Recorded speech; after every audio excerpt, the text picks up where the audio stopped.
Erin Brockovich runs on one woman refusing to sit down. The short skirts, the sharp mouth, a law office full of people waiting to underestimate her. Ed Masery barely keeping the door closed behind her. A box of files that turns into sick families, poison water, and a town nobody wanted to hear. Then Julia Roberts walks into room after room like permission is not part of the job and pulls one thread until the whole case starts bleeding through the walls. But under that movie star charge, the real story was harder to contain. Getting it to the screen turned into its own investigation. The studio kept circling the same nervous question. Could a woman this loud survive the polish of a Hollywood lead? And after the movie hit, life never let Erin fade out. It kept pulling her back into new fights. These are 11 weird facts about Erin Brockovich, the true story drama that made a case feel personal and made anger impossible to ignore. 1. It started with a chiropractor. Erin Brockovich did not begin with a studio hunting for the next big legal drama. It began with a chiropractor. Carla Santos Schamberg first heard Erin's story through a chiropractor who treated both of them, and that tiny link led to a meeting that changed everything. Because once Schamberg sat down with the real Erin Brockovich, the story stopped feeling like an interesting lawsuit and started feeling like a movie. Erin was not polished, not conventionally inspirational, not the kind of woman Hollywood automatically knows how to frame as a heroine. She was loud, funny, blunt, messy, relentless, and impossible to smooth into something safe. A twice-divorced mother of 3 with no formal legal training had helped build a case against a giant corporation without ever turning into the kind of person the system found easy to respect. That was the hook. Not just the case. Her. In 1997, Brockovich sold the rights to her story, and the project moved into development at Jersey Films, Danny DeVito's company. But that did not make the hard part disappear. The real Hinckley case was sprawling. Legal files, medical histories, families, years of resistance, and a corporate fight big enough to bury a movie under its own paperwork. Screenwriter Susanna Grant spent about a year around Erin and her children, digging through records and listening closely enough to find a version of the story audiences could follow without flattening the truth out of it. Then Hollywood did what Hollywood does. It hesitated. Jersey first took the project to Columbia, and the studio passed. When the company moved its deal to Universal, the producers used their own 7-figure discretionary fund just to keep it alive. Universal came aboard, but the movie still looked risky. Expensive for what it was, driven by character more than spectacle, built around a woman who did not behave like a safe mainstream lead. Universal even sold half the rights back to Columbia to spread the risk around. A movie about an unlikely woman being underestimated had to survive years of people underestimating it first. 2. Soderbergh kept Julia away from Erin. Once the project was finally moving, one of the biggest creative risks was obvious. Julia Roberts was playing a woman plenty of people still knew, remembered, and had strong feelings about. The easiest mistake would have been to turn the performance into a careful copy. Steven Soderbergh did not want that. He understood that if Roberts got too focused on reproducing Erin Brockovich from the outside, the role could shrink into imitation instead of becoming a living character. So he kept them apart. For roughly the first half of production, Roberts did not spend time with the real Brockovich in the usual study the subject way. Soderbergh had already met Erin himself, absorbed her energy, and passed that understanding along. He wanted Roberts to build from something deeper than surface resemblance. What mattered was not whether every movement matched. What mattered was whether the woman on screen carried that same mix of nerve, exhaustion, humor, defiance, and stubborn emotional momentum that made the real Erin impossible to ignore. The result feels less like an impression and more like pressure taking human form. Then the real Erin Brockovich came to set, and that is when the decision paid off in the most personal way. She was not watching an actress perform a version of herself she had coached into place. She was watching pieces of her old life come back at her from across the room, recreated by strangers who had somehow found the truth of it. One scene hit especially hard. Julia Roberts with the children, bouncing a baby on her knee while the stress and noise of motherhood kept moving around her. Brockovich said the feeling was almost out of body. Her hearing narrowed. She looked at what was happening and thought with a kind of shock, that was me. It did not hit as something flattering. It hit like memory. The pressure, the money problems, the exhaustion, the hard private parts of a life the movie was suddenly making public again. Some of the tears came from happiness, and some from sadness. By keeping Roberts at a distance early on, Soderbergh had protected the performance from becoming a copy. So when Brockovich finally watched it take shape, she was not seeing Julia imitate her. She was seeing her life return. 3. The clothes fought before she did. The minute Erin walked into that office, people thought they had her figured out. Short skirts, tight tops, animal prints, high heels. In a room full of quiet suits and controlled voices, she looked like the one person who had missed the memo before anyone heard her argue, investigate, or refuse to back down. The clothes had already triggered the judgment the movie wanted. That look was built carefully by costume designer Jeffrey Corland, who based it on the real Erin Brockovich's actual style. Bold, feminine, playful, and completely uninterested in blending into a legal workplace. She was not trying to sand herself down so other people could feel comfortable. She was dressing the way she liked, and everyone around her was left to decide what that must mean. The real Brockovich later said the film understood that part of her perfectly. People kept treating the wardrobe like a calculated tactic, but to her it was simpler. She dressed that way because it was fun, because she liked it, and because it felt like her. She also rejected the idea that she was deliberately using her body as strategy. That was never the point. If anything, she joked the movie still made the skirts too long. The office keeps reading Erin's clothes as proof she does not belong there. Then she keeps becoming the one person in the room who is actually paying attention. Other people see the neckline, the heels, the leopard print. Erin sees the files, the names, the patterns, the damage. The mistake is theirs. Julia Roberts said the wardrobe helped her find the role almost immediately. The clothes were so far from what she would normally wear that they pushed her toward Erin's confidence from the outside in. Roberts had about 52 costume changes, most of them custom-made to keep the look consistent. As Erin moves from Brooke's single mother to the woman driving the case forward, the wardrobe shifts with her. It never turns her into somebody safer. She gets stronger. The clothes never apologize for it. 4. Reality walked into the room. By the time the film reached the firehouse meeting, Erin Brockovich stopped relying only on actors to carry the weight. It brought in the real people. Some of the men and women sitting in that room were not background performers playing victims. They were actual Hinckley plaintiffs. People who had lived with the contamination, the illnesses, the fear, and the years of being ignored. That changes the whole scene before anyone even speaks. The room is no longer just representing damage. The damage is sitting there. Soderbergh made it even more unsettling by not clearly separating who was real and who was not. The actors were left to face the room without that safety. They could not relax into a normal scene because they did not know which faces belonged to scripted pain and which belonged to medical reality. Then the camera kept rolling. One man began talking about his own illness, his kidneys, the treatment he had endured, and the fact that one had already been removed. Albert Finney was no longer just listening as Ed Mosseri to a line written for dramatic effect. He was listening to a real man describe what the case had done to his body. Then came the line that changes the air in the room.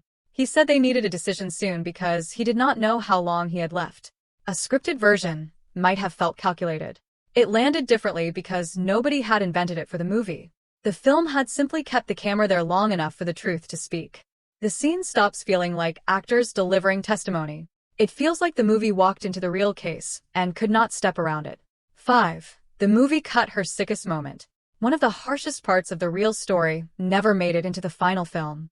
Erin Brockovich was not only chasing poisoned water through files and medical records. At one point the case stopped being something happening to other people and started hitting her too. In real life, she became so sick from the exposure that she ended up in the hospital. And Soderbergh actually filmed that. After a fight with Ed Mosseri, Erin storms out to her car, gets violently ill, and collapses in the parking lot. The story then moves to the hospital, where both Ed and George come to see her. George agrees to help with the children so she can keep working, and Erin, even lying in a hospital bed, is still locked onto the case. That sequence would have changed the movie significantly. Once the audience sees Erin physically taken down by the contamination, the fight stops being only about whether she can expose what happened in Hinckley. It starts turning into a different question. Whether Erin herself is going to become another victim of the same damage. The movie becomes less about forcing the truth into the open and more about whether the truth is going to break her too. Soderbergh cut it, so the finished film keeps her moving. She argues, pushes, investigates, refuses to stop. The movie lets you feel the cost through exhaustion and pressure, but it leaves out the moment where the case reached inside her own body and dropped her. The real Erin got sick. The movie kept her on her feet. 6. The studio wanted her softer. One of the biggest fights around Erin Brockovich was not the lawsuit. It was Erin herself. From a studio point of view, she was dangerous in a very specific way. She did not talk like a polished movie heroine. She swore. She snapped. She pushed back. She did not lower her voice to make other people comfortable, and she did not suddenly become professional just because she had walked into a law office. Universal worried that audiences might turn on a lead character who was that blunt, that confrontational, and that unapologetically rough around the edges. But that edge was not some extra feature the movie could shave off. It was the engine. Erin moves through the film like someone who already knows the room has judged her and has decided not to care. She argues the way other people breathe. She uses language like a weapon, a shield, and sometimes just a warning shot across the table. That is how she takes up space in places built to dismiss her. If you clean that up, you do not make her easier to love. You make her easier to ignore. The studio still worried. Then the movie hit test audiences, and the reaction went the other way. People did not recoil from her mouth or her temper. They leaned in harder. The profanity did not make her feel less likable. It made her feel less processed, more real, more dangerous to the people underestimating her. The real Erin Brockovich confirmed the movie had not exaggerated a thing. She later said the film was about 98% accurate, including the part that made the studio so uneasy. Yes, she had a potty mouth then. Yes, she still did. That was not added to make the character pop. That was just Erin. Audiences did not need her softened into a safer heroine. They needed her to sound like the woman who would keep pushing after everybody else had already decided she should sit down and be quiet. 7. A hit that refused to behave. When Erin Brockovich opened, it did more than work. It broke through. The film cost around $52 million and earned about $256 million worldwide. That is a remarkable number for a character-driven drama built around legal files, contaminated water, and one woman refusing to let go. This was not a superhero movie, not a romance machine, not a courtroom thriller built on surprise twists. It was a story about persistence, and audiences turned it into a major hit. A big part of that was the relationship between Erin and Ed Masry. It gives the story warmth without turning into romance. It stays combative, loyal, and slightly bruised, and that lets the case keep its full weight. Over time, the film stopped feeling like just a crowd-pleasing legal drama and started looking more clearly like a workplace story, a corporate power story, a story about a woman who refuses to shrink herself inside systems that would prefer exactly that. It helped define a different kind of mainstream heroine for the 2000s. Not flawless, not ornamental, not waiting for a romance to complete her arc. Just relentless enough to make people listen. 8. Erin Brockovich took the bigger seat. Before Erin Brockovich, Julia Roberts was already one of the biggest stars in the world, but she was still being sold inside a familiar frame. The smile, the charm, the romance, the woman you built a movie around when you wanted audiences to fall in love. Erin Brockovich changed that frame. Suddenly, she was carrying a movie with no fairy tale safety net. No prince, no glossy romantic fantasy, no easy softness. Roberts became the first actress to earn $20 million for a single film, breaking into a salary level long treated as male territory. That was not just a big contract. It was a public correction. Her agent pushed the logic straight at the business. If Roberts could bring audiences in at that level, the paycheck should stop pretending otherwise. Then, the movie landed, and Roberts got the full sweep. Oscar, Golden Globe, SAG Award, BAFTA, Critics' Choice. The industry stopped treating her like a movie star trying something serious for once, and started treating her like the force holding the whole film together. That is what Erin Brockovich gave her. Not just an award-winning role. Authority. Hollywood had seen her rule a romantic comedy. This was the movie where she walked in and took the bigger seat. 9. Real life tried to smash the image. Just as Erin Brockovich was turning her into a national name, her real life took another ugly swing at her. In April 2000, while the movie was building attention, Brockovich became the target of an extortion attempt from people she already knew.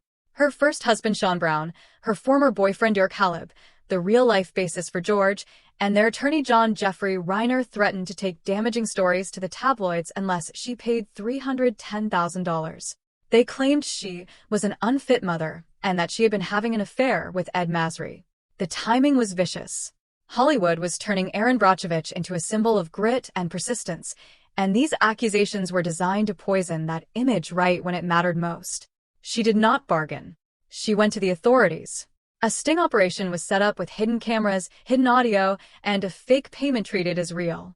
The group accepted 2 checks totaling the full amount, and everything was recorded. What was supposed to silence Erin became evidence.